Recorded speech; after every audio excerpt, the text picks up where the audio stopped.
नमस्कार मित्रांनो. आपण आता मी तुम्हाला काय करतोय, मे 2025 चालू घडामोडी आहेत तर त्याची कम्प्लीट आपली पीडीएफ आहे. या पीडीएफचं एक मी तुम्हाला जस्ट रिव्हिजन देतो. तुम्हाला जर ही पीडीएफ पाहिजे असेल तर तुम्ही काय करा, मला ह्या नंबरवर, माझा हा नंबर आहे, या नंबरवर तुम्ही मला कॉन्टॅक्ट करू शकता.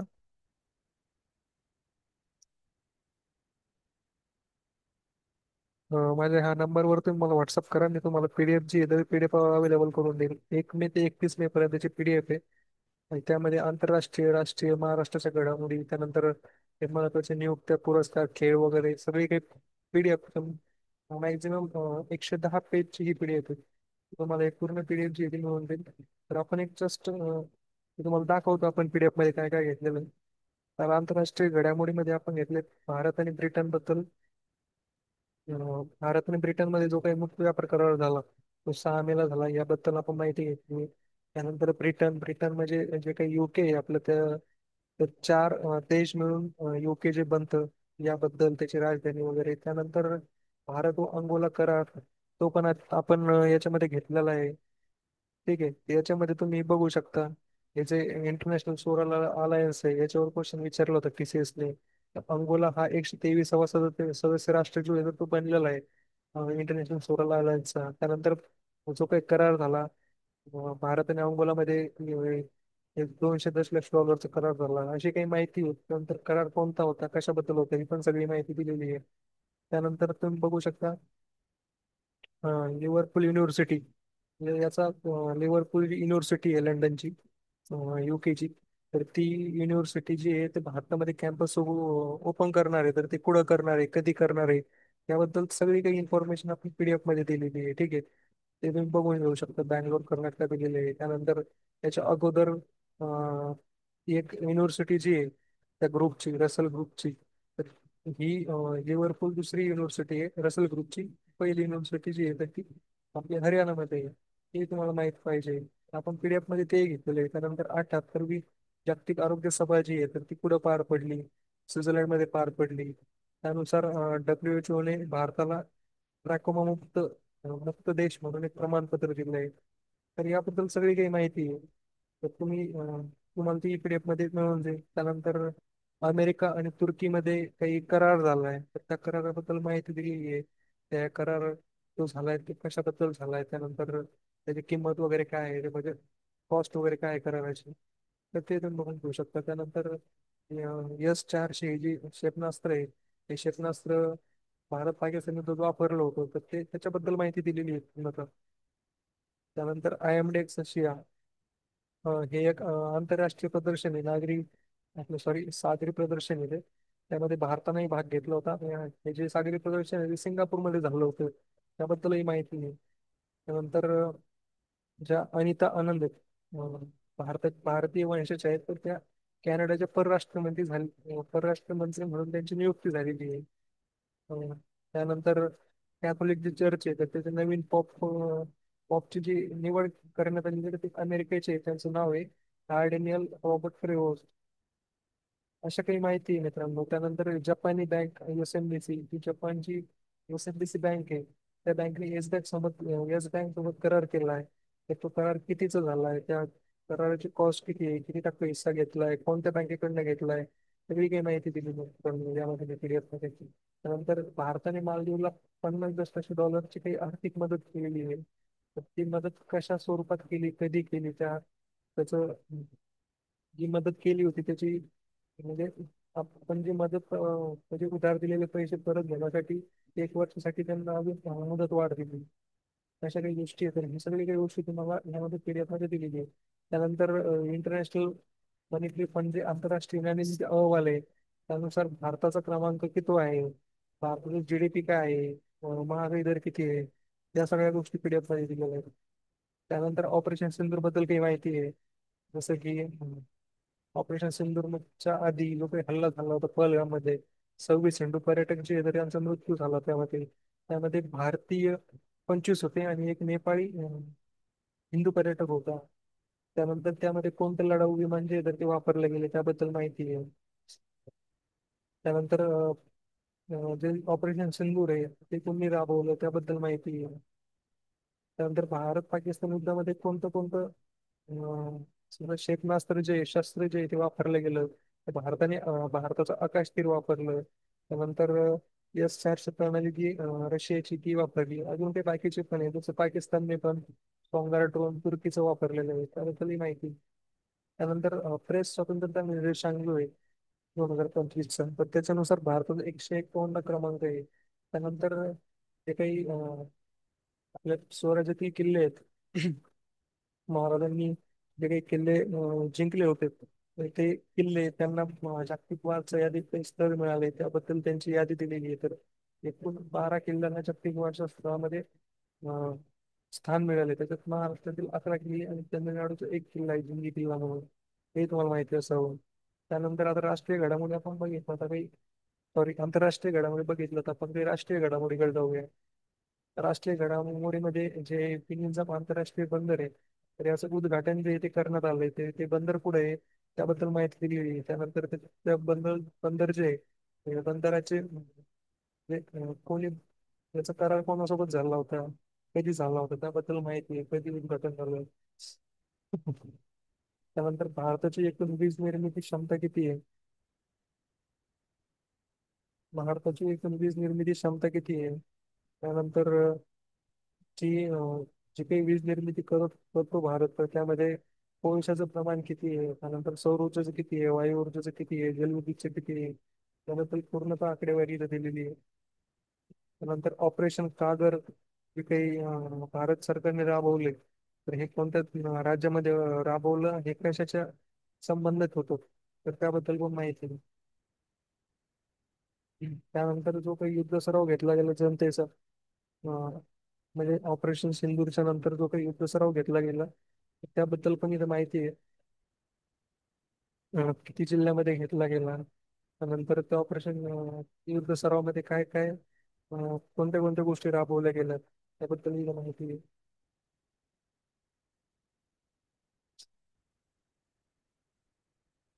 त्यानंतर सागरी क्षेत्रात कार्यरत महिलांसाठी आंतरराष्ट्रीय दिन जो आहे तर तो साजरा करण्यात आला 8 रोजी, त्याबद्दल काही माहिती दिलेली आहे, त्याची थीम दिलेली आहे. त्यानंतर अं, त्यामध्ये वाढ कशी झाली ते सांगितलेलं आहे. म्हणजे जे काही महिला असतात सागरी क्षेत्रामध्ये ज्या महिला काम करतात, तर त्याच्यामध्ये वाढ किती झाली, किती पर्सेंटेज झाली, याबद्दल पण माहिती आहे दिलेली आहे. त्यानंतर कर्नाटक सरकारने जातीय जनगणना जी आहे तर ती पार पाडली, त्याबद्दलही माहिती आहे इथं. त्यानंतर भारताच्या किनारपट्टीमध्ये काही वाढ झाली, तर भारताने जे आता 2024 मध्ये भारतीय विज्ञान आणि तंत्रज्ञान विभागाने जो काही अहवाल सादर केला, त्यांनी जी काही नवीन मापन पद्धती होती सॅटेलाइटद्वारे जी काही मापन पद्धतीने ज्यावेळेस समुद्र किनाऱ्याची मोजणी केली, तर त्यामध्ये किती भारताच्या किनाऱ्यामध्ये वाढ झाली त्याबद्दल माहिती आहे. आधीची जी काही किलोमीटर म्हणजे लांबी होती ती 7,516 किलोमीटर होती, ती वाढून आता 11,098 झाली. तर ती वाढ कशामुळे झाली आणि किती झाली, त्यानंतर महाराष्ट्रामध्ये किती वाढ झाली, त्यामध्ये काही बेटांचा पण समावेश झाला, त्याबद्दल ही माहिती दिलेली आहे. त्यानंतर इथं पूर्णतः टेबलच दिलेला आहे, जसं की महाराष्ट्राची पण इथं माहिती आहे. महाराष्ट्राची पूर्वीची जी लांबी होती ती 720 होती, आता 877 झाली. वाढली किती, तर 157, म्हणजे किती पर्सेंटेज वाढली. त्यानंतर कोणत्या राज्याची किंवा केंद्रशासित प्रदेशाची जी लांबी आहे तर ती कमी झाली का, तर ती पण कमी झालेली पण माहिती दिली. त्यानंतर INS अर्नाळा ही एक भारतीय नौदलाची म्हणजे स्वदेशी बनवलेली एक नौका आहे. तर ही आता याच्यामध्ये नौदलमध्ये जी आहे ती सामील झालेली आहे, त्याबद्दल पण माहिती आहे. त्यानंतर भारतातील जे सेमीकंडक्टर प्रकल्प आहेत, तर त्याबद्दल माहिती आहे. भारतामध्ये आतापर्यंत किती प्रकल्प चालू झाले, एकूण 6 प्रकल्प जे आहेत ते चालू झाले. त्यानंतर पुढे पुढे आहे, कोणत्या राज्यात आहे त्याबद्दल माहिती दिली आहे. प्रकल्पाचे नाव. त्यानंतर भागवस्त्र एंट्री झोन प्रणालीची यशस्वी चाचणी जी आहे तर ती करण्यात आली. तर ओडिसामध्ये ही चाचणी करण्यात आली, हे कोणी बनवलं याबद्दल माहिती दिलेली आहे. तुम्ही एकदा PDF रीड पण केली तर तुम्हाला लक्षात येऊन जाईल. त्यानंतर ESDG इंडेक्स, इंडिया इंडेक्स 2023-24, म्हणजे भारताचा एकूण स्कोर 2018 मध्ये 57 होता. ते 2021 मध्ये 6 होता आणि 2023 मध्ये 71 पर्यंत जो आहे तो वाढलेला आहे. हवामान क्रियामध्ये सर्वाधिक वाढ झाली. असं काही गोष्टी आहेत.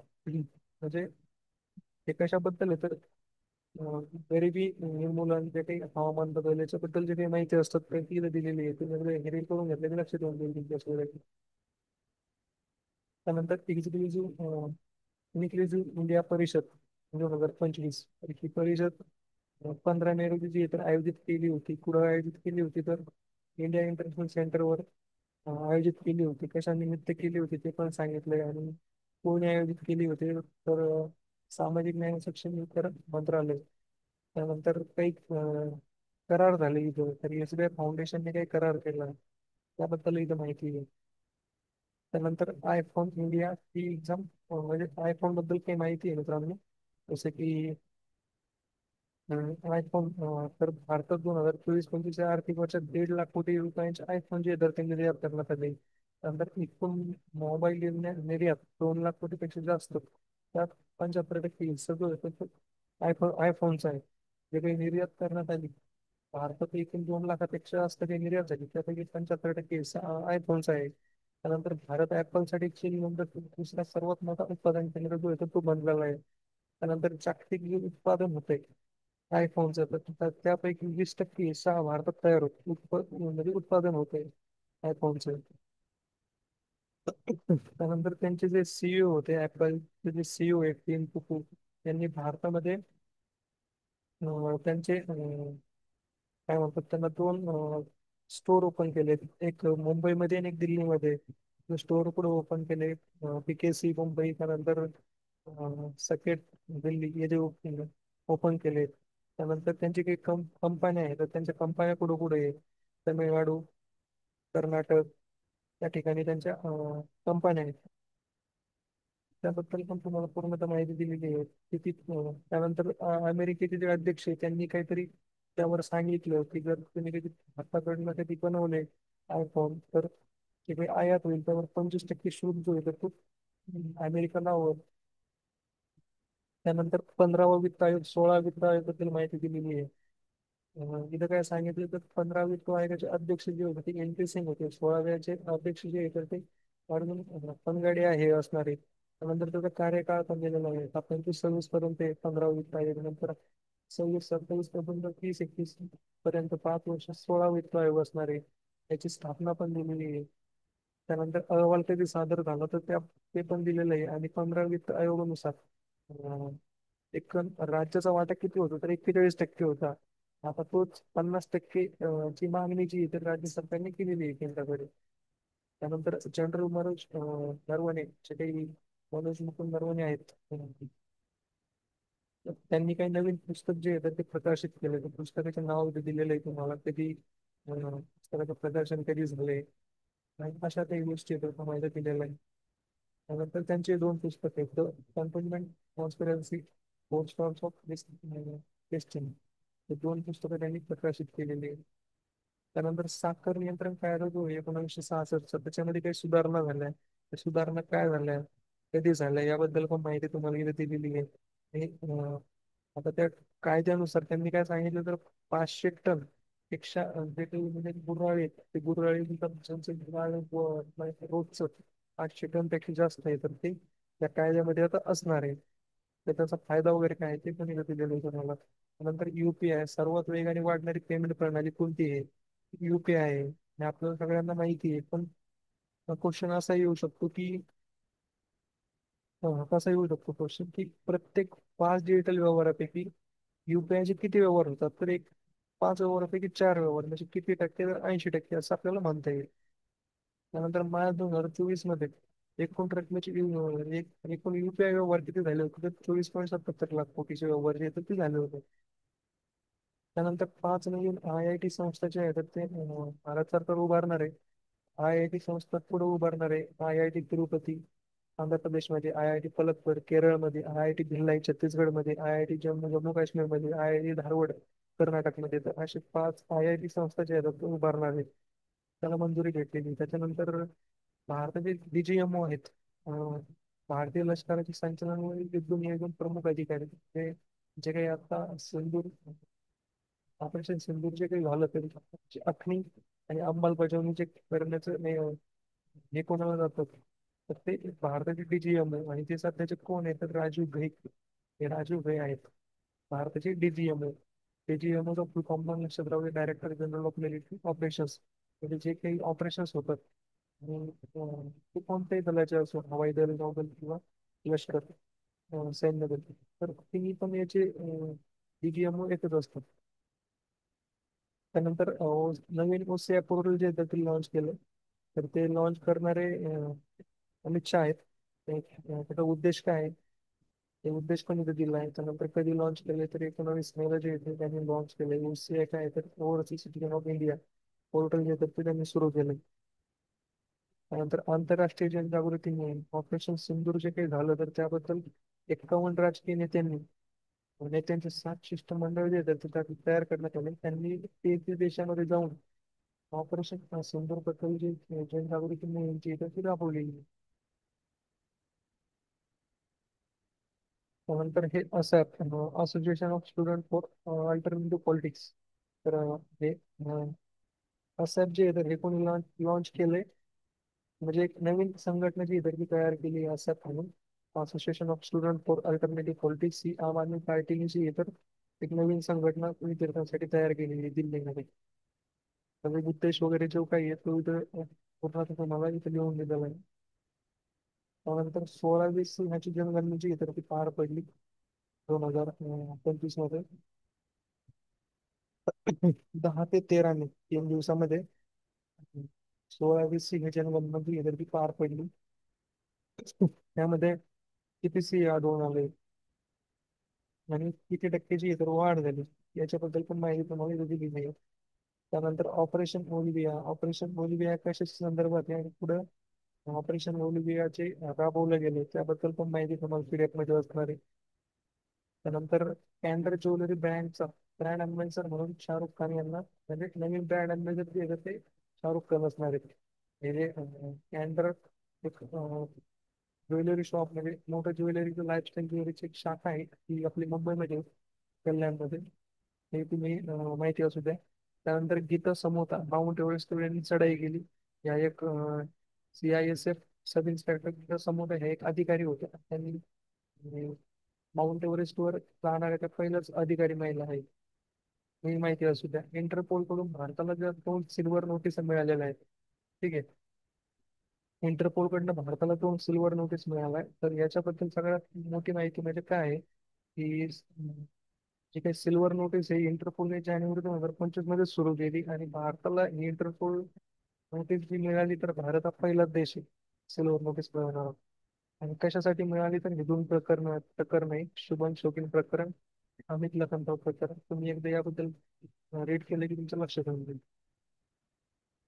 त्यानंतर जे नीरज चोप्रा आहेत तर त्यांना ऑडी इंडियाचे नवीन ब्रँड अँबॅसेडर ते म्हणजे आहेत आता ऑलिम्पिक सुवर्णपदक विजेते नीरज चोप्रा ऑडी इंडियाचे ब्रँड अँबॅसेडर म्हणून त्यांची नियुक्ती झालेली आहे 26 मे रोजी त्यांचा फोटो बघू शकता तुम्ही त्यानंतर नो युअर डिजिपिन आणि नो युअर पिनकोड पोर्टलचे जे तर उद्घाटन केलंय कोणत्या मंत्रालयाने उद्घाटन केलंय हेही माहिती असू द्या कशा संदर्भात केलंय उद्दिष्ट पण दिलेलं आहे सगळ्या त्या गोष्टी तुम्हाला ते दिलेल्या आहेत त्यानंतर TDP DST लॉन्चेस यंत्र म्हणजे भारतीय विज्ञान आणि तंत्रज्ञान जे विभाग आहे त्या विभागाअंतर्गत टेक्नॉलॉजी डेव्हलपमेंट बोर्ड याने राष्ट्रीय तंत्रज्ञान दिन जो आहे तर तो साजरा केला त्याच्यानंतर त्यांनी एक थीम जी तर ती लॉन्च केली त्या थीमचं नाव आहे यांत्रा यांत्राचा फुल फॉर्म दिलेला आहे बघून घेतो त्यानंतर इस्रोचं 101 व प्रक्षेपण जे आहे, तर ते पार पडलं ते प्रक्षेपणाबद्दल माहिती तुम्हाला दिली आहे कोणता उपग्रह होता आणि त्याचं उद्दिष्ट काय होतं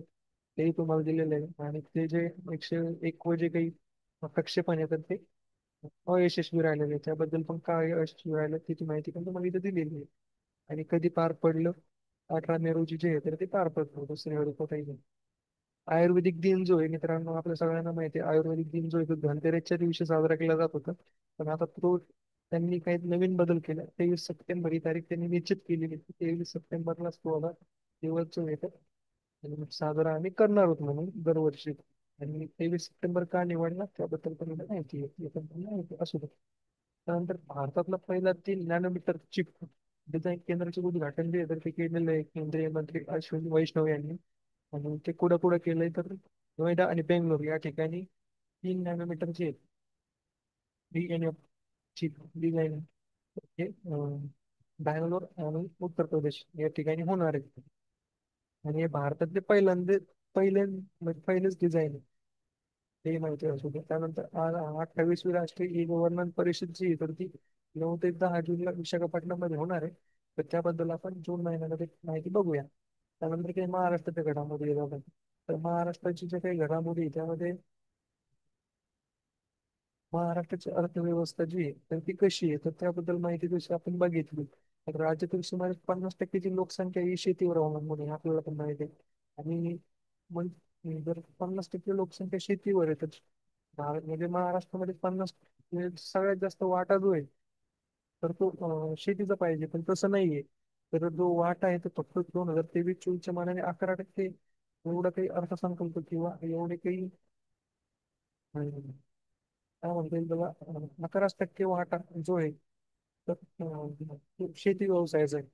आणि बाकीचं मग उद्योग क्षेत्रामध्ये त्यामध्ये पण घट झाली. आधीचं 36% होतं, आता तो 2023-24 मध्ये 24% झालेला आहे. त्यामध्ये पण घट झाली. फक्त जे सेवा क्षेत्र आहे त्यामध्येच फक्त 65% त्याचा वाटा असलेला आहे महाराष्ट्रामध्ये. आणि एकूण देशाच्या याच्याने जर विचार केला तर महाराष्ट्राचा जो वाटा आहे तर 21% एवढा महाराष्ट्राचा वाटा आहे.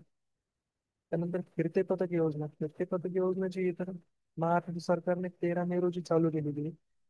फिरते पथक योजना त्याबद्दल थोडं सांगायचं झालं तर ही योजना कशासाठी आहे, योजनेचा उद्देश माहिती असू दे दिलेला आहे. आणि कोणते विभाग राबवणार आहे ही योजना त्याची माहिती पण दिलेली आहे. आता नमामि गंगे योजना, नमामि गंगे योजना 2000 जुलै 2014 मध्ये सुरू झाली होती. कशासाठी सुरू केली होती ते पण सांगण्यात आलेलं आहे. आणि त्यानंतर आता ही योजना जी तर महाराष्ट्रात राबवली जाणार आहे, महाराष्ट्रात पुढे राबवली जाणार आहे, ते तुम्ही माहिती असू द्या.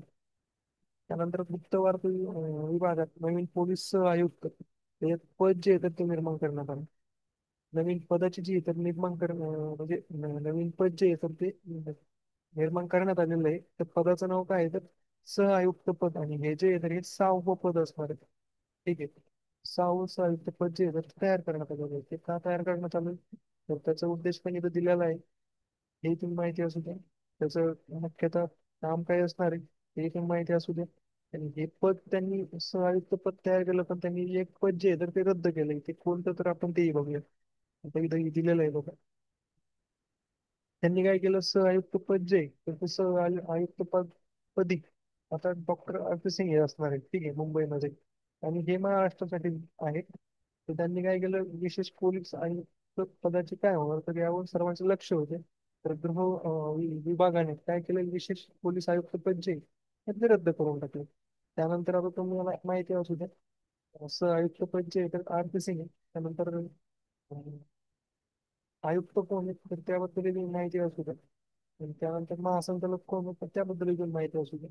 आपण या आधीच्या म्हणजे मागच्या काय म्हणते मला, मागच्या मला वाटतं याच्या अगोदरच्या चालू घडामोडीच्या लेक्चर मध्ये आपण त्याबद्दल माहिती बघितलेली आहे. तर तुम्ही नसेल बघितली तुम्ही पीडीएफ घेऊन बघू शकता, तुम्हाला त्या सगळ्या पीडीएफ अवेलेबल होऊन जातील. महाराष्ट्र सरकार आणि प्राईम ग्रुप यांच्यामध्ये पण काही करार झालाय, तो करार कधी झालाय आणि पुढे झालाय आणि त्याचं उद्दिष्ट काय आहे, त्यानंतर कराराची गुंतवणूक किती आहे याबद्दल तुम्हाला इथं माहिती दिलेली आहे. त्यानंतर नो युअर डॉक्टर, तर ही एक प्रणाली जी इतर महाराष्ट्र सरकारने जी राबवलेली आहे. महाराष्ट्र सरकार, महाराष्ट्र राज्यात महाराष्ट्र वैद्यकीय परिषद जी आहे, महाराष्ट्र मेडिकल काउन्सिल याद्वारे QR कोड जो आहे तर तो आता प्रत्येक डॉक्टरला म्हणजे दिला जाणार आहे. त्यानुसार आपण डॉक्टर बद्दल सगळी काही माहिती बघू शकतो. त्यानंतर हे एक ऍप आहे, तर हे महाराष्ट्र निपुण महाराष्ट्र मिशन या अंतर्गत एक SCRTM नावाचं एक ऍप आहे. तर हे ऍप याचा उद्देश वगैरे काय आहे तर या उद्देश वगैरे याच्याबद्दल सगळं काही माहिती तुम्हाला इथे दिलेली आहे. 10 मार्च 2025 पासून हे ऍप जे आहे ते सुरू करण्यात आलेलं आहे. त्यानंतर महाराष्ट्रात इलेक्ट्रिक धोरण काय आहे, महाराष्ट्र सरकारने इलेक्ट्रिक वाहन धोरणाबद्दल काही सवलती वगैरे दिल्या नाही, त्याच्या सवलती काय आहे आणि महाराष्ट्राचं धोरण कधीपर्यंत वैधता असणार आहे याबद्दल पण माहिती. त्यानंतर महाइनविट काय आहे? महाइनविट एक ट्रस्टची स्थापना महाराष्ट्र सरकारने केलेली आहे 29 एप्रिल 2025 रोजी. तर त्याचं उद्दिष्ट काय आहे ते पण माहिती असू द्या. त्यानंतर राज्यात जिल्हास्तरीय मुख्यमंत्री निधी कक्ष जो आहे तो उभारलेला आहे. त्याबद्दल ही माहिती तुम्ही इथून बघून घेऊ शकता. त्यानंतर जगातील बनवणार आहे तर ते कोण बनवणार आहे, त्यानंतर अशी घोषणा जी आहे तर ती पुढे झाली त्याबद्दल पण माहिती. त्यानंतर नवीन गृहनिर्माण धोरण जे आहे, माझे घर माझा अधिकार. तर महाराष्ट्र सरकारने 2025 मध्ये माझे घर माझा अधिकार जो आहे हा एक नवीन गृहनिर्माण धोरण जे आहे ते म्हणजे जाहीर केलंय. हे धोरण 2007 नंतर राज्याचा पहिला व्यापक गृहनिर्माण आराखडा आहे. आणि याचा उद्देश काय आहे तर 2023 पर्यंत आर्थिकदृष्ट्या दुर्बल घटक आणि अल्प उत्पन्न घटक आणि मध्य उत्पन्न घटक यांच्यासाठी 35 लाख घरांची निर्मिती करणे हा माझे घर माझा अधिकार याचं उद्दिष्ट असणार आहे. आणि याचे ब्रीद वाक्य काय आहे? तर माझं घर माझा अधिकार. त्यानंतर मधाचे गाव योजना, तर मधाचे गाव योजना जी झाली याबद्दलही माहिती आहे. तर तुम्ही सगळं काही बघून घ्या, इथं आहे माहिती दिलेली. त्यानंतर तीर्थस्थळांच्या विकासासाठी 5,500 कोटी. तर अहिल्यादेवी होळकर यांचं जे जन्मगाव आहे, जर एक पुण्यश्लोक अहिल्यादेवी होळकर आहेत त्यांचं नगर जिल्ह्यामध्ये चौंडीचे गाव आहे. तिथे मंत्रिमंडळाची बैठक जी आहे तर ती झाली. त्या बैठकीमध्ये 5,500 कोटी रुपयांचे निधी जो आहे तर तो तीर्थस्थळासाठी देण्यात आला. तर कोणत्या तीर्थस्थळासाठी किती निधी दिला त्याबद्दल पण माहिती दिली. त्यानंतर महाराष्ट्र आणि मध्य प्रदेश सरकारमध्ये एक करार झालाय. तो जो करार आहे तो कशा संबंधित आहे त्याबद्दल तुम्ही माहिती बघून घेऊ शकता. त्यानंतर जितेंद्र गवारे यांनी मक्कालू शिखरावरील यशस्वी चढाई केली. तर जे अनुभवी गिर्यारोहक आहेत जितेंद्र गवारे ते पुण्याचे आहेत. आणि त्यांनी नेपाळमधील जे मकालू शिखर आहे, जे भारत जगातलं 5वं उंच शिखर आहे, तर याच्यावर त्यांनी जी पहिली चढाई केलेली आहे तर ते पहिले महाराष्ट्रीय आहेत, ते पण लक्षात असू द्या. त्यानंतर काही नियुक्त्या काही पुरस्काराबद्दल माहिती पाहूया. जसे की आता सार्वजनिक लेखा समितीच्या अध्यक्षपदी सी वेणुगोपाल जे कर्नाटकचे आहेत त्यांची जी इतर ती अध्यक्ष म्हणून नियुक्ती करण्यात आलेली आहे. याबद्दल माहिती दिलेली आहे. नियुक्ती कोणाद्वारे केली गेली, त्यांचा कार्यकाळ किती असणार आहे. त्यानंतर त्याबद्दल माहिती पण दिलेली आहे. जे काही लेखा समिती आहे, सार्वजनिक लेखा समिती, तर हे किती सदस्य असतात त्याच्यात, त्यानंतर सगळ्या काही गोष्टी दिलेल्या आहेत. अध्यक्ष कोण असतो म्हणून ते पण सांगितलेलं आहे आणि त्यांचं काम काय असतं तर ते तुम्हाला इथे सांगितलेलं आहे. ते बघून घ्या. त्यानंतर UPSC चे जे नवीन अध्यक्ष आहे तर ते त्यांची म्हणजे आता UPSC चे नवीन अध्यक्ष कोण असणार आहेत, डॉक्टर अजय कुमार हे असणार आहेत. डॉक्टर अजय कुमार. मग त्यांनी कोणाची जागा घेतली तर त्यांनी प्रीती सुदन यांची जागा जी आहे तर ती घेतलेली आहे. इथे 1995 बॅच केरळ कॅडरचे IAS अधिकारी आहेत. आणि त्यांची नियुक्ती कोणी केली तर त्यांची नियुक्ती जी केलेली आहे ती कोणाच्या आदेशावरून केली तर department of personal and training, जे डिपार्टमेंट आहे कार्मिक आणि प्रशिक्षण विभाग यांच्या आदेशानुसार कोणी केली, राष्ट्रपती यांनी केली. कोणत्या आर्टिकल नुसार तो 316 आर्टिकल नुसार. त्यानंतर नीरज चोप्रा यांना लेफ्टनंट कर्नल मानक पद जे आहे तर ते मिळालेलं आहे. त्याबद्दलही माहिती असू द्या. जे ऑलिम्पिक पदक विजेते जे आहेत आपले नीरज चोप्रा यांना लेफ्टनंट कर्नल या मानक पदाने सन्मानित करण्यात आले. कधी करण्यात आले त्याबद्दल माहिती दिली मी तुम्हाला. माहिती असू द्या. त्यानंतर त्यांची सैन्य कारकिर्दी कशी राहिलेली आहे तर 2016 नायक सुभेदार म्हणून त्यांनी भारतीय लष्करात त्यांची भरती झाली होती. त्यानंतर 2021 मध्ये सुभेदार पदावर त्यांची पदोन्नती झाली. 2024 ला सुभेदार मेजर म्हणून त्यांची पदोन्नती झाली. 2025 मध्ये त्यांना आता मानद लेफ्टनंट कर्नल आणि पद जे आहे ते प्रदान करण्यात आले.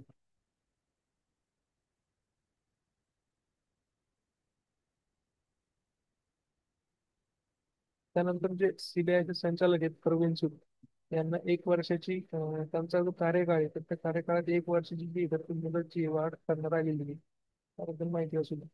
त्यानंतर तपन कुमार डेका जे काही आपले माहिती प्रमुख आहेत तपन कुमार डेका. तर यांच्या कार्यकाळात सुद्धा जी आहे तर 1 वर्षाची वाढ जी आहे तर ती करण्यात आलेली आहे.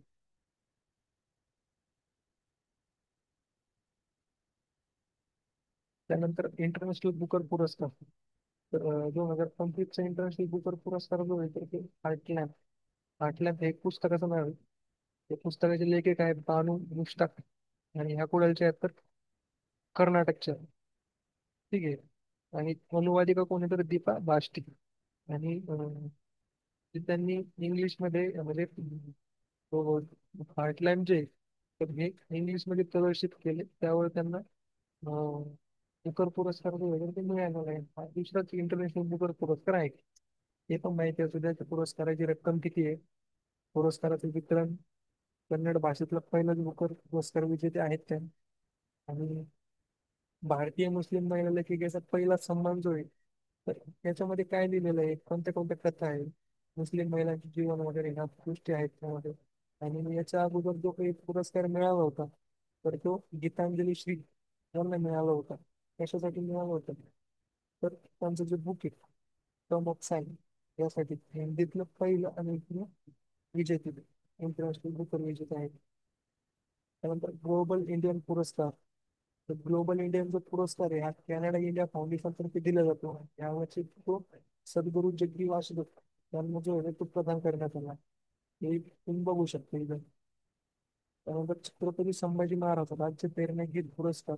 तर हा जो पुरस्कार आहे हा 2025 मध्ये पहिल्यांदाच पुरस्काराची घोषणा जी आहे ती झालेली आहे. ते वितरण मुंबई इथं करण्यात आले. आणि पुरस्कार कोणाला मिळाला तर स्वातंत्र्यवीर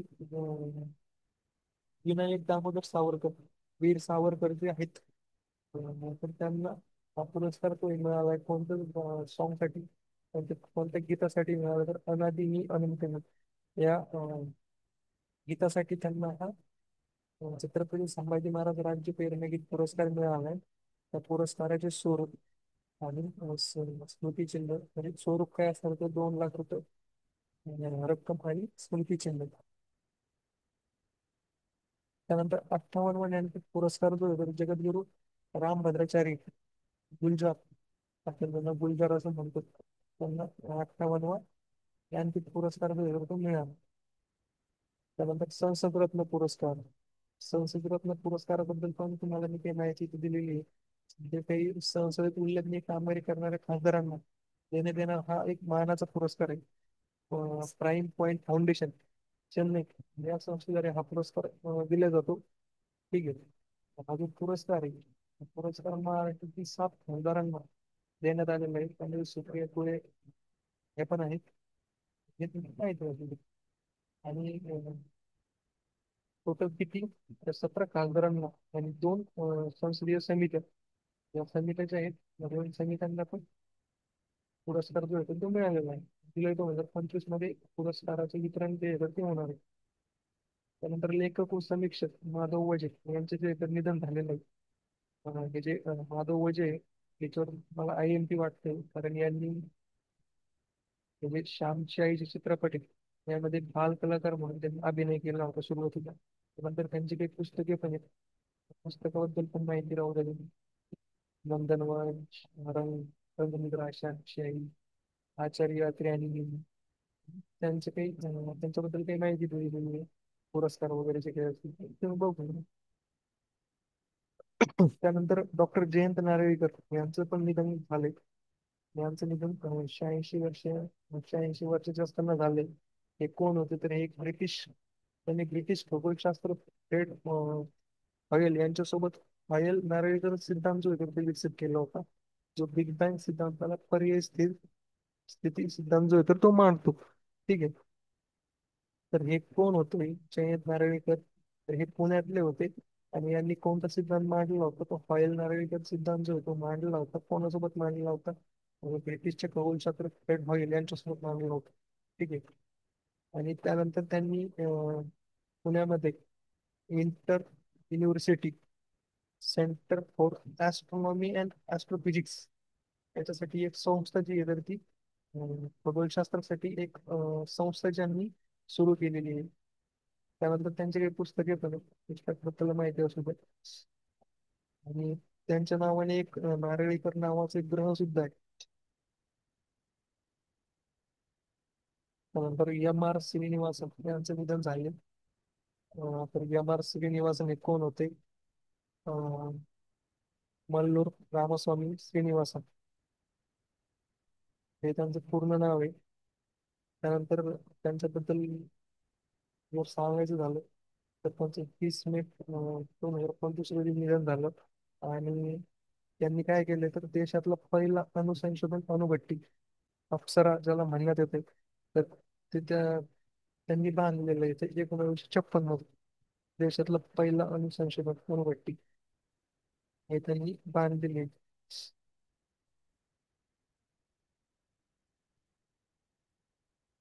त्यानंतर काही क्रीडाबद्दल जर कधी बघितलं तर खेलो इंडिया युवा क्रीडा स्पर्धा 2025 ची 4 मे ते 15 मे मध्ये आयोजित करण्यात आली.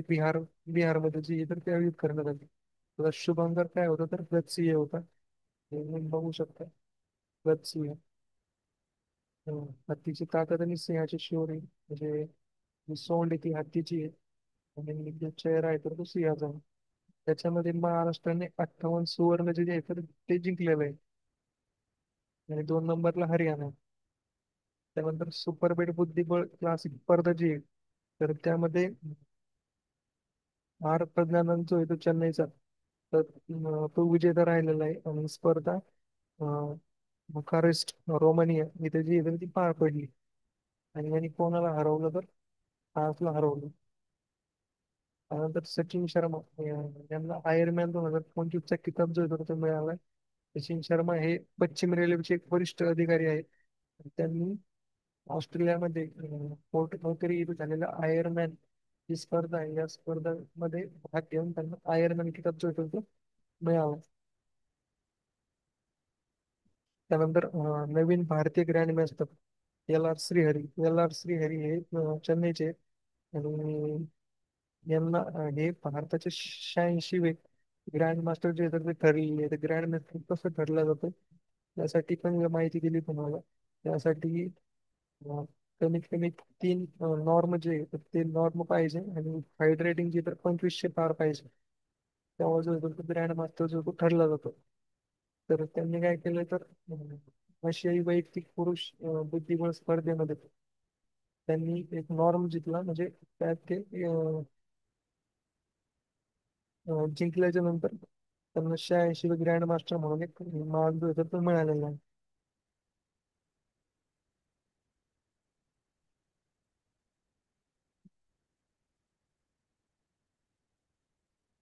त्यानंतर ही south Asian football federation under 19 फुटबॉलची जी स्पर्धा आहे तर अरुणाचल प्रदेशमध्ये पार पडली 9 मे ते 18 मे मध्ये. आणि याच्यामध्ये भारताचा जो संघ आहे त्यात विजयी ठरलेला आहे. भारताने बांगलादेशला पराभूत करून विजय जो आहे तो मिळवलेला आहे. त्यानंतर marshal of the air force Arjan memorial hockey tournament. तर हे जे हॉकी टुर्नामेंट आहे ते हॉकी टुर्नामेंट चंदीगड येथे पार पडलं 29 एप्रिल ते 6 मे मध्ये. आणि याच्यामध्ये विजेता संघ जो होता तो इंडियन रेल्वे आहे. आणि विजेता संघाला बक्षीस किती मिळाले तर 3 लाखाचं आहे. उपविजेत्याला 2 लाखाचं आहे. आणि एकूण 12 संघांनी याच्यामध्ये भाग घेतला होता. इंडियन रेल्वे जे येतात इंडियन रेल्वे यांच्यामध्ये विजेता आहे हॉकीमध्ये. रोहित शर्मा याने कसोटी क्रिकेटमधून निवृत्ती जी तर जाहीर केली. त्याच्याबद्दल त्याने कसोटी किती मॅचेस खेळल्या, किती धावा त्याने काढल्या त्याबद्दल इथं माहिती आहे. त्यानंतर श्रीलंकामध्ये एक दिवसीय जो सामना झाला तर त्या सामन्यामध्ये भारताचं संघाने विजय जो आहे तो मिळवलाय. आणि त्या संघामध्ये 3 देशांनी जे होते तो भाग घेतला होता. त्यामध्ये भारत होता, दक्षिण आफ्रिका होता आणि श्रीलंका. 3 देशांनी भाग घेतला आणि त्यामध्ये भारत संघाने 97 धावांनी जो होता तो विजय मिळवलेला आहे. त्यानंतर विराट कोहलीने कसोटी क्रिकेटमधून निवृत्ती जाहीर केली 12 मे 2025 रोजी. त्याबद्दल पण माहिती दिली, त्याने धावा किती काढल्या, किती कसोटी सामना म्हणजे खेळला म्हणून त्याने. तर त्यानंतर ही जी पीडीएफ आहे एक 100-110 पेजची ही पीडीएफ आहे. तर ही PDF तुम्हाला पाहिजे असेल तर ह्या नंबरवर मला व्हॉट्सअप करा. त्यानंतर जानेवारी 2025 पासूनच्या आतापर्यंतच्या सगळ्या मंथली PDF जे आहेत तुम्हाला मिळून जातील. तुम्हाला ते PDF पाहिजे असेल तर मला या नंबरला व्हॉट्सअप करा, तुम्हाला PDF देईल.